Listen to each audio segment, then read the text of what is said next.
Welcome back to the 9. Stocks are mixed right now. NASDAQ seeing a bump. Dow Jones, though, down by about 1/3%. Over the past couple of weeks, the market has seen record highs and lows, which has some people saving for retirement or close to the golden age just a little nervous. At the same time, tax season is in full swing, but there may be some changes when you head back to the accountant next year. For more on this, we're joined live in studio by tax attorney and financial advisor Rebecca Walser. Rebecca, welcome. Thank you. Good morning, everyone. Thanks for having me. 2018, kind of a wild ride in the market, especially this particular month that we see a lot of the highs and lows.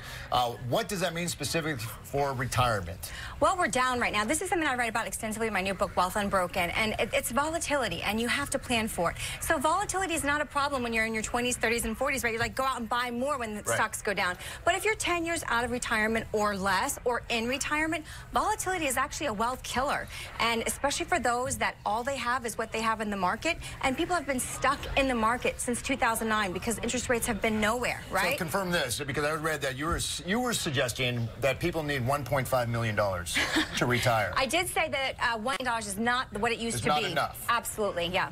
Because medical expenses, inflation, all of these things that are happening, we're going to get cost shifted down to us from our social welfare programs. It's just going to have to happen. So $1 million plus inflation is going to be something that's... Do you think valuations are too high, and that's one of the reasons why we're seeing this, volatility? Some of the prices are a little rich. You know, they are, but what you have to think of why and what's actually happening. So we have kind of faked it since 2009. Fed monetary policy with the Federal Reserve, we've kept interest rates very low. We call it lower for longer. People have had to stay in the market to get any kind of yield for the last 9 years. Now we're at the very late stages of our aged bull market. We'll be 9 years next month. And so people are saying, okay, economic earnings are strong, employment numbers are strong. We had greater than expected CPI inflation numbers that came out last month. And so basically people are saying, okay, we might get actually some more interest rate hikes with the new Federal Reserve chairman. And they're saying maybe they're going to go back to fixed income bonds and stuff like that. So that's why you're seeing this retraction. Back to retirement. I think a lot of people thought retirement meant I turn 65, I retire, and I have what I need for the next 15, 20 years.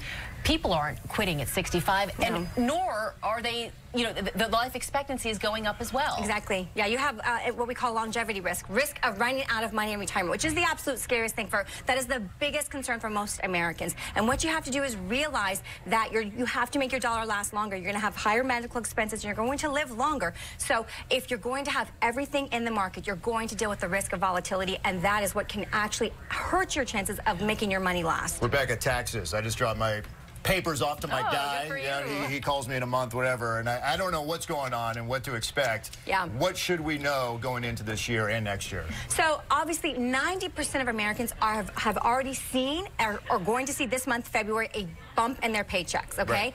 The thing I want to just caution, especially Californians, about is it's not necessarily 100% accurate. What the IRS has done is try to making the current W-4 work with the new tax law, and it's completely different. So what they're telling everyone to do is go to the IRS website at the end of February when the withholdings calculator will be updated, and check it then, because if you actually are getting more than you should be getting, you might be in an owing situation. We don't want that.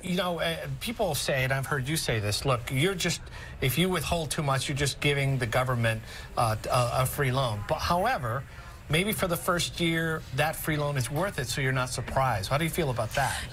I usually say keep your money and give it to the government. I like that concept as from a financial perspective. However, with the tax law change and not wanting people to be surprised, I would be more conservative with the new change. Yeah, exactly. With just this, withhold more, and that way at least you're not surprised until you can get your bearings. Yeah, and I think a lot of Californians do have to consider that there is that $10,000 limit now on property taxes, state income taxes, and state sales taxes, and that is a change. So for sure, for people that are itemizing, if you had any kind of complicated return, for sure, check the withholdings. I only think about my W-4 or any of this like 2 weeks before April 15th. Right. Is this something we need to be keeping track of throughout the year? Just with this new tax law change. Normally, you fill out a W-4 when you get hired, and people actually don't even remember what a W-4 is. They're like, what? And I'm like, when you first got hired, you fill out this form that said how many people you had as, deductions for in your household, but that's completely changed. So people don't even remember what they are. I literally was like, someone's asking me yesterday, W-2 or W-4, what is it? So it is that's the form you fill out one time, but that has changed, and so definitely double check your withholdings at the end of the month. Rebecca Walser, we appreciate your time. Great to be here, you guys. All right, coming up next.